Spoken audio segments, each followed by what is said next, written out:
नमस्कार, स्वागत है आप सभी का डीडी न्यूज के इस खास बुलेटिन एक्सप्रेस 100 में, जहां हम आपके लिए लेकर आते हैं राजनीति, मनोरंजन, देश, दुनिया, खेल और व्यापार जगत की सभी बड़ी खबरों को एक्सप्रेस यानी के फटाफट अंदाज में। मैं हूं आपके साथ भावना नैयर, तो देखिए खबरें तेज रफ्तार से। प्रधानमंत्री नरेंद्र मोदी ने ब्रिक्स शिखर सम्मेलन के मुख्य सत्र को संबोधित किया। सत्र का फोकस बहुपक्षवाद, आर्थिक वित्तीय मामलों और कृत्रिम बुद्धिमत्ता को मजबूत करना रहा।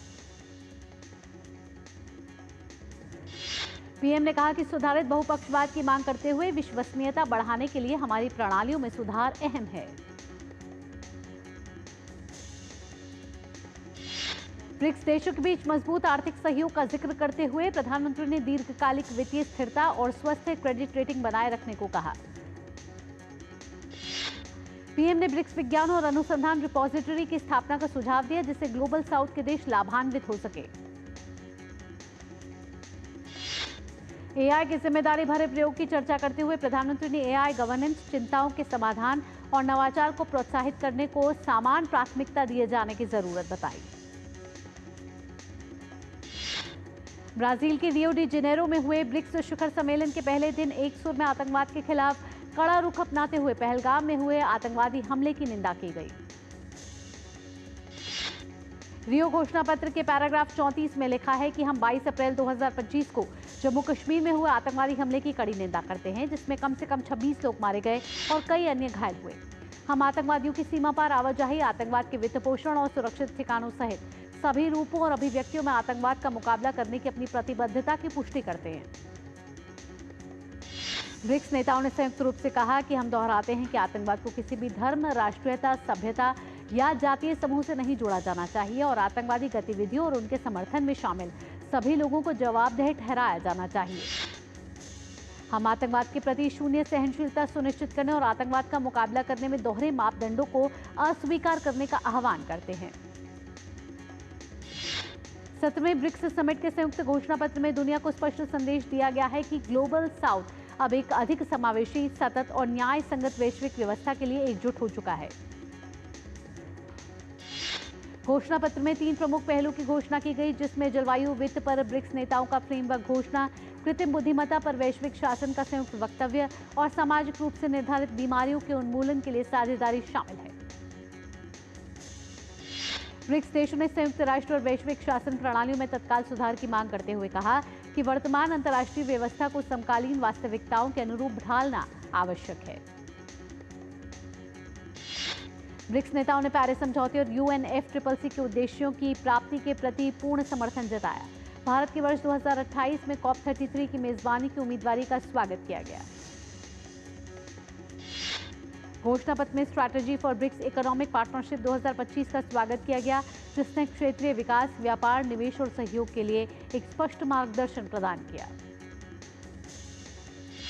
प्रधानमंत्री नरेंद्र मोदी ने वैश्विक शांति और सुरक्षा को साझा हेतु और भविष्य की बुनियाद बताया। ब्रिक्स सम्मेलन के शांति, सुरक्षा और ग्लोबल गवर्नेंस सत्र में आतंकवाद को मानवता के लिए खतरा बताया।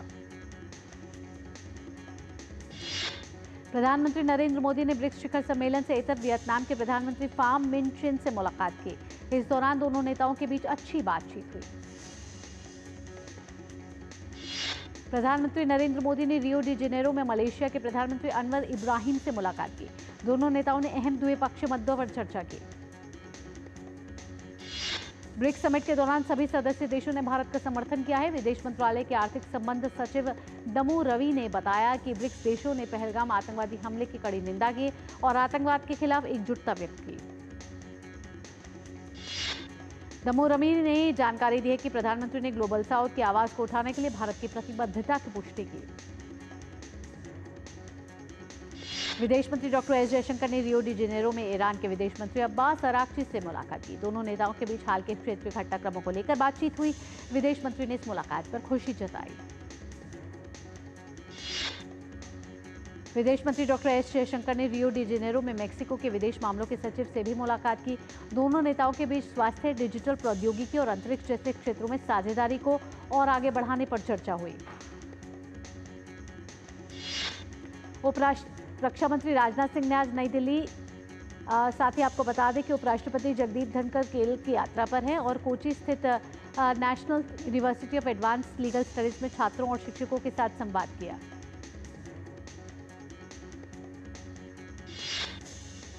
एक्सप्रेस 100 में वक्त हो चला एक छोटे से ब्रेक का, जल्द हाजिर होते हैं।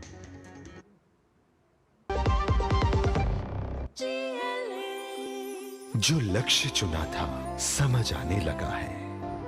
GLA यूनिवर्सिटी, उच्च लक्ष्य की निश्चित प्राप्ति। जब धरती चीर कर निकलता है लोहे का पत्थर और मिलता है मोंगिया के जोश से, फिर तपता है, पिघलता है और बनता है फौलाद।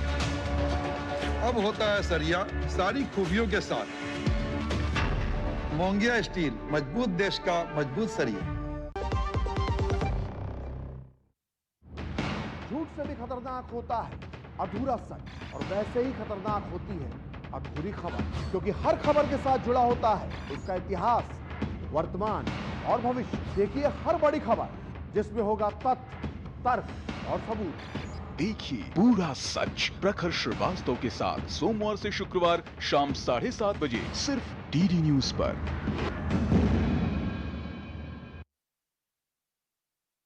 जिंदगी एक गणित है और भविष्य एक कैलकुलेशन। आपके चारों तरफ तैरती हुई खबरें एक मकड़ जाल की तरह है। देखते तो हम बहुत कुछ हैं, लेकिन सच कितना जानते हैं? क्योंकि सच तालों में बंद है। इसी सच को हम आपके लिए डीकोड करेंगे।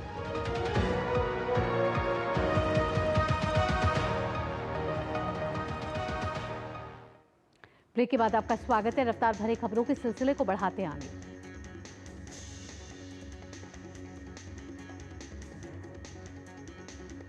उपराष्ट्रपति जगदीप धनखड़ केरल के दौरे पर हैं। उपराष्ट्रपति ने आज कोच्चि स्थित national university of advance legal studies में छात्रों और शिक्षकों के साथ संवाद किया।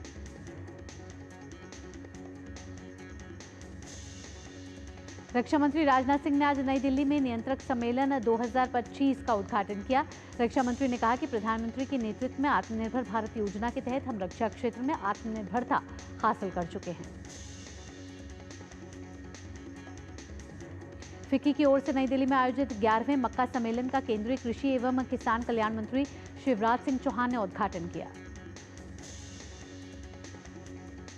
इस मौके पर केंद्रीय कृषि मंत्री ने कहा कि 90 के दशक में मक्का का उत्पादन 10 मिलियन टन था, जो अब 42 मिलियन टन से ज्यादा हो गया है। मक्का के उत्पादन को बढ़ाने में रिसर्च की और ज्यादा आवश्यकता है। उन्होंने कहा कि भविष्य में मक्का के उत्पादन को 80 मिलियन टन से ज्यादा किया जा सकता है, जिसके लिए सरकार की ओर से प्रयास जारी हैं।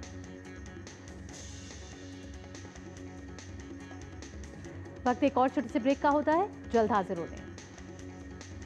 शोर शराबे की भीड़ में जब आपको देखनी हो पूरी खबर, तो आपके लिए है DD न्यूज का prime time show news night. News night में सियासत का दांव, खेत, खलिहान और गांव, सत्ता का गलियारा, दुनिया का हर किनारा, जिम्मेदार आवाज, निष्पक्ष नजरिया, पल पल का अपडेट, दिन भर की अहम खबरों का बेबाक विश्लेषण। और जो टेररिस्ट हैं ये एक ही एंटिटी है। खबरों की दुनिया का सबसे जिम्मेदार शो न्यूज नाइट, हर रात 8 बजे। Sir, thank you. अरे दादा, आप ठीक है? हाँ, थोड़ा खांसी है। उसके साथ में ऐसा थकान या फिर बुखार या अचानक से वजन का घटना, ये सब भी है? नहीं, क्यों? क्योंकि ये सारे ट्यूबरकुलोसिस के सिम्टम्स हैं। आपने टेस्ट करवाया है? नहीं, तो जरूरी है क्या? जी बिल्कुल जरूरी है, क्योंकि टीबी टेस्ट के बाद ही ट्रीटमेंट शुरू होगा। टीबी ठीक भी हो सकता है? बिल्कुल ठीक हो सकता है। अगर टीबी कंफर्म हो जाए तो ट्रीटमेंट के प्रॉपर प्लान्स हैं और गवर्नमेंट हेल्थ सेंटर्स में इलाज बिल्कुल फ्री है। टीबी किसी को भी हो सकता है, जो कमजोर हैं, जिनका न्यूट्रिशन ठीक नहीं है, जो स्मोक करते हो या अल्कोहल पीते हो, वृद्ध लोगों में, या अगर किसी को डायबिटीज या HIV हो, इन सबको टीबी होने का ज्यादा खतरा रहता है। तो ज्यादा सोचो मत, आज ही हेल्थ सेंटर जाकर टेस्ट करवाओ। जन जन का रखे ध्यान, टीबी मुक्त भारत अभियान। कश्मीर से कन्याकुमारी तक, कच्छ से कामाख्या तक, राज्यों की राजधानियों से प्रदेशों के कोने कोने तक, होगी हर राज्य के हर हिस्से की पूरी खबर। देखिए भारत एट 7 खबर राज्यों की DD न्यूज पर।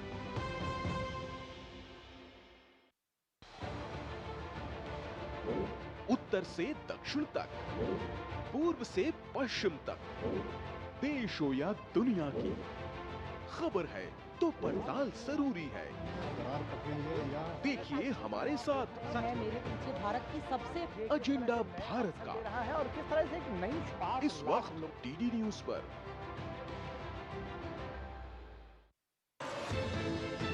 हर पल बदल रही है दुनिया, इसलिए हर खबर रखती है मायने। यूरोप से लेकर अफ्रीका, अमेरिका से लेकर एशिया, दुनिया के हर कोने से बड़ी खबरें, हर मुद्दे की गहराई से पड़ताल, लेटेस्ट अपडेट और सटीक विश्लेषण। देखिए अंतर्राष्ट्रीय खबरों का भरोसेमंद कार्यक्रम खबर दुनिया की, सोमवार से शुक्रवार रात 10 बजे सिर्फ डीडी न्यूज पर। जब देश पूछता है जवाब देना पड़ता है। शाम 5 बजे बजती है सवालों की घंटी और लगती है वो पंचायत जहां मुद्दे टलते नहीं और कोई जवाब अधूरा नहीं रहता। आपको इतना बुरा लगा सवाल, मैं इसको दूसरे तरीके से पूछ लेती हूँ। मैं इसको दूसरे तरीके से पूछ लेती हूँ। यहाँ दलीलें नहीं, सच्चाई गूंजती है। मैं रीमा पराशर लेकर आती हूँ देश का सच आपके सामने।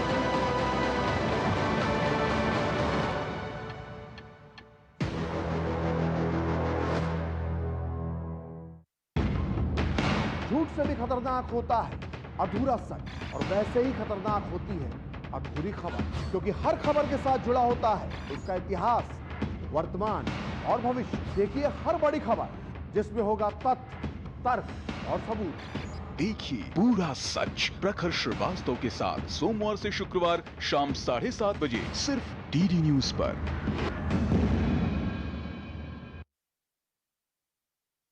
जिंदगी एक गणित है और भविष्य एक कैलकुलेशन। आपके चारों तरफ तैरती हुई खबरें एक मकड़जाल की तरह है। देखते तो हम बहुत कुछ हैं, लेकिन सच कितना जानते हैं? क्योंकि सच तालों में बंद है। इसी सच को हम आपके लिए डीकोड करेंगे।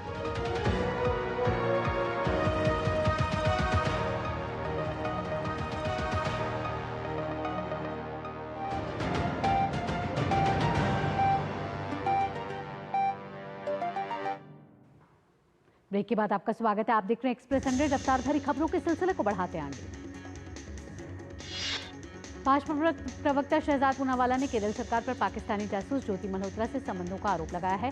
शहजाद पूनावाला ने कहा कि एक आरटीआई से पता चला है कि पाकिस्तानी जासूस ज्योति मल्होत्रा वामपंथी सरकार के निमंत्रण पर केरल आई थी। भाजपा ने कर्नाटक की कांग्रेस सरकार पर भी आरोप लगाया है। भाजपा प्रवक्ता शहजाद पूनावाला ने कांग्रेस सरकार द्वारा जनता से किए गए वादे न पूरे करने और सरकार में बैठे लोगों पर सरकारी राशि की बंदरबाट करने का आरोप लगाया है। गाजियाबाद में एक पेपर फैक्ट्री में लगी आग पर काबू पाया गया। दमकल की गाड़ियों ने कड़ी मशक्कत के बाद आग पर काबू पाया। उत्तराखंड के मुख्यमंत्री पुष्कर सिंह धामी ने देहरादून में उत्तराखंड परिवहन निगम द्वारा संचालित की जा रही वातानुकूलित सेवा यूटीसी मिनी टेम्पो ट्रैवलर को हरी झंडी दिखाई। 3 जुलाई से शुरू हुई श्री अमरनाथ यात्रा के दौरान अब तक 17,000 से अधिक श्रद्धालु बाबा बर्फानी के दर्शन कर चुके हैं। समुद्र तल से लगभग 4,000 मीटर की ऊंचाई पर स्थित श्री अमरनाथ धाम के दर्शन के लिए लोगों का आना जाना जारी है। श्री अमरनाथ गुफा मंदिर के दर्शन के लिए हर रोज सैकड़ों तीर्थयात्री पहुंच रहे हैं। नुनवान बेस कैंप से श्रद्धालुओं का एक जत्था श्री अमरनाथ बाबा की पवित्र गुफा की ओर रवाना हुआ। यात्रियों के लिए खुले पंजीकरण काउंटरों पर भी भारी भीड़ देखी गई। अधिकारियों ने यात्रियों की सुविधा के लिए काउंटरों की संख्या के साथ साथ दैनिक कोटा भी बढ़ा दिया है। रेल मंत्री अश्विनी वैष्णव आज बिहार के दौरे पर हैं। रेल मंत्री करीब 10 बजे पटना पहुंचे, जहां प्रदेश भाजपा अध्यक्ष दिलीप जायसवाल समेत अन्य नेताओं ने उनका स्वागत किया।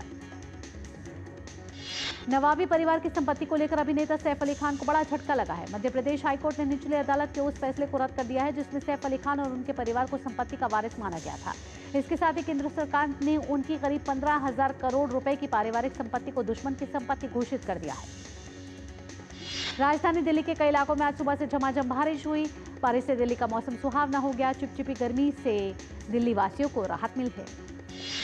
छत्तीसगढ़ के कोरबा स्थित ठुकुपथरा गांव में बाढ़ में फंसे 17 ग्रामीणों को संयुक्त टीम द्वारा रात भर चलाए गए अभियान में बचाया गया। उत्तराखंड के कई जिलों में बारिश का दौर जारी है। रुद्रप्रयाग में अलकनंदा नदी का जलस्तर लगातार बढ़ गया है। हिमाचल प्रदेश के मंडी में 6 दिन बाद जंजैहली से 63 पर्यटकों को सुरक्षित निकाला गया। करसोग से जंझैली वाया शंकर देहरा सड़क के बहाल होते ही इन पर्यटकों को निकाला गया। मुरादाबाद में भारी बारिश के कारण शहर के कई इलाकों में जलभराव देखा गया, जिससे लोगों को आवाजाही में दिक्कतों का सामना करना पड़ा। गुजरात के कई जिलों में लगातार बारिश जारी है। वडोदरा के कई इलाकों में बारिश हुई। सूरत समेत कई इलाकों में जलभराव की स्थिति उत्पन्न हो गई। बारिश से मौसम सुहावना जरूर हो गया, लेकिन सड़कों पर भरे पानी ने लोगों की परेशानियां बढ़ा दी। गुजरात के कच्छ में भी लगातार बारिश के बाद कई हिस्सों में जलभराव हुआ। जलभराव के बाद कई इलाके झील में तब्दील हो गए। हरियाणा के चरखी दादरी में भारी बारिश के कारण जलभराव की स्थिति देखने को मिली। बारिश के पानी से सड़कें, गली मोहल्ले तालाब में तब्दील हो चुके हैं। तमिलनाडु के थूथुकुडी स्थित अरुलमिगु सुब्रमण्यम स्वामी मंदिर में भगवान मुरुगन का प्रतिष्ठा समारोह मनाया जा रहा है। समारोह में शामिल होने के लिए भक्तों की भीड़ उमड़ी। मिले जुले वैश्विक संकेतों के बीच घरेलू बेंचमार्क सूचकांक आज मामूली गिरावट के साथ खुले। शुरुआती कारोबार में metal, auto, IT, PSU, bank, pharma और फाइनेंशियल सर्विस सेक्टर में बिकवाली देखने को मिली। केंद्रीय वाणिज्य एवं उद्योग मंत्री पीयूष गोयल ने श्रीनगर में एफटीआई ट्रेडर्स कॉन्क्लेव में बोलते हुए कहा कि भारत के फ्री ट्रेड एग्रीमेंट एफटीए कभी भी राष्ट्रीय हितों की कीमत पर नहीं होंगे। केंद्रीय मंत्री ने कहा कि भारत व्यापार का विस्तार करने के लिए तैयार है, लेकिन सभी समझौते निष्पक्ष प्रतिस्पर्धा, घरेलू क्षमता निर्माण और दीर्घकालिक आर्थिक मजबूती सुनिश्चित करने के लिए बनाए जाएंगे। मजबूत आधार और लगातार अच्छे प्रदर्शन के चलते भारतीय अर्थव्यवस्था का आकार बीते एक दशक में तिगुना बढ़कर होकर वित्त वर्ष 2024-25 में 331.03 लाख करोड़ रुपए हो गया है। आधिकारिक आंकड़ों के अनुसार भारत की अर्थव्यवस्था वित्त वर्ष 2024-25 में 6.5% की दर से बढ़ी है, जो कि वैश्विक स्तर पर सबसे अधिक है। एचडी हुंडई ने वैश्विक जहाज निर्माण बाजार में दक्षिण कोरिया की उपस्थिति को मजबूत करने के लिए भारत की सबसे बड़ी जहाज निर्माता कंपनी कोचीन शिपयार्ड के साथ हाथ मिलाएगी। एचडी हुंडई ने कहा कि यह साझेदारी एचडी हुंडई और कोचीन शिपयार्ड दोनों के लिए आगे बढ़ने के में एक अहम कदम के रूप में काम करेगी। साथ ही भारत के समुद्री उद्योग के लिए राष्ट्रीय दृष्टिकोण को गति देने में एक महत्वपूर्ण मोड़ भी साबित होगी। आयकर विभाग ने नया लागत महंगाई सूचकांक किया जारी। वित्त वर्ष 2025-26 के लिए 376 तय किया गया है, जो 1 अप्रैल 2026 को लागू होगा।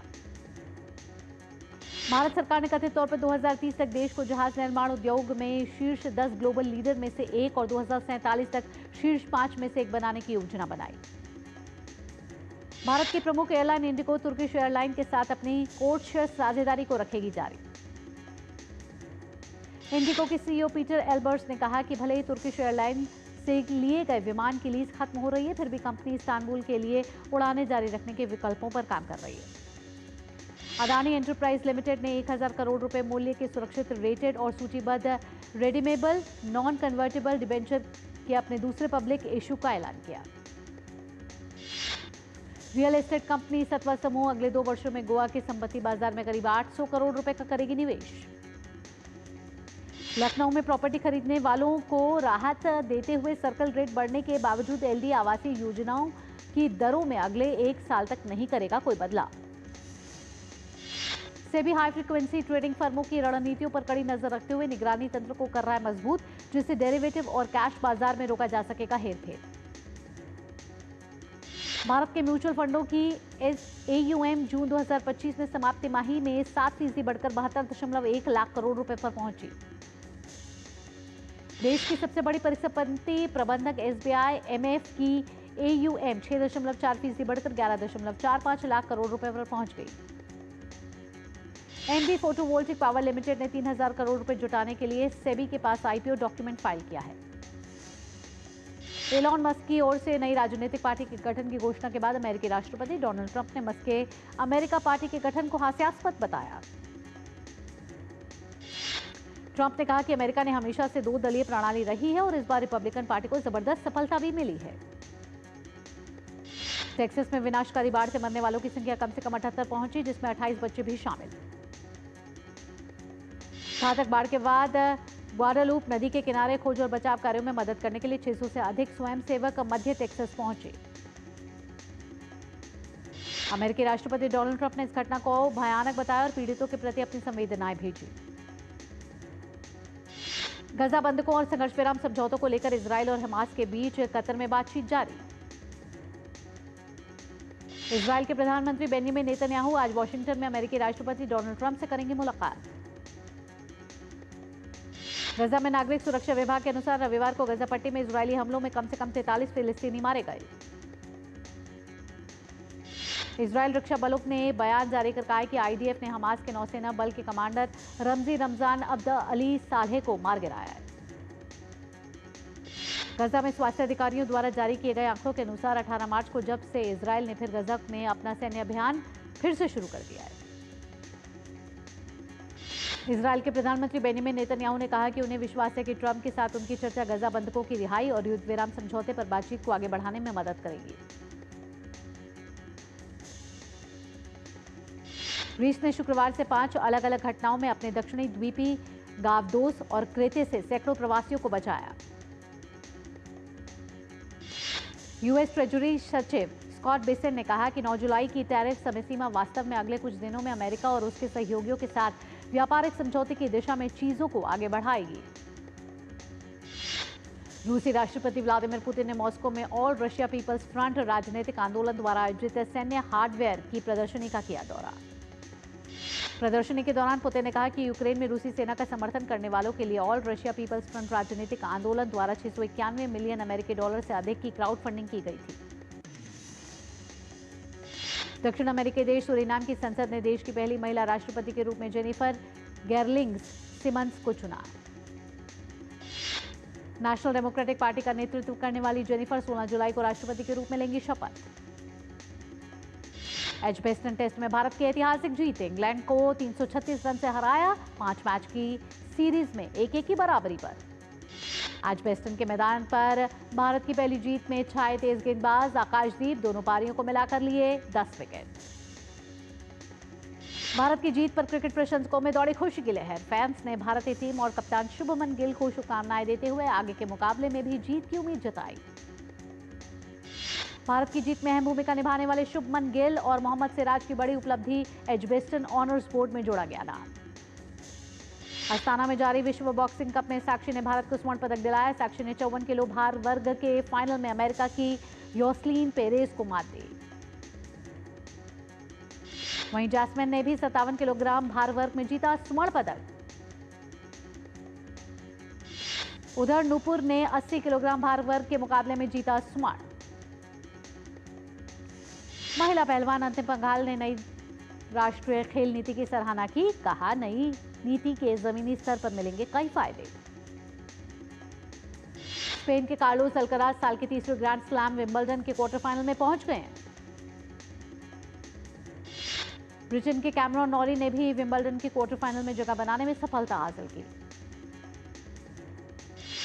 सर्बिया के नोवाक जोकोविच आज खेलेंगे अंतिम 16 का मुकाबला। बेलारूस के आर्यन सबालेंका ने साल के तीसरे ग्रैंड स्लैम विंबलडन के क्वार्टर फाइनल में जगह बना ली है। सबालेंका ने एलिस मर्टेन्स को 6-4, 7-6 के सीधे सेट से शिकस्त दी। रूस की अंस्तासिया भी महिला एकल के क्वार्टर फाइनल में पहुंच गई है। अंस्तासिया ने ब्रिटेन की सोने कार्टल को 7-6, 6-4 से मात दी। फीफा क्लब विश्व कप के सेमीफाइनल में पहुंचा रियल मैड्रिड डॉर्टमंड की टीम को 3-2 से हराया। मैच के किलियन एम्बापे ने किया अहम गोल। और रियल मैड्रिड की टीम अब 10 जुलाई को पेरिस सेंट जर्मेन की टीम से खेलेगी सेमीफाइनल मुकाबला। प्रतियोगिता का फाइनल 14 जुलाई को होगा। इसी के साथ एक्सप्रेस 100 में फिलहाल इतना ही। देश और दुनिया की बाकी खबरों के लिए आप जुड़े रहिए डीडी न्यूज के साथ। फिलहाल के लिए मुझे दीजिए अनुमति। नमस्कार।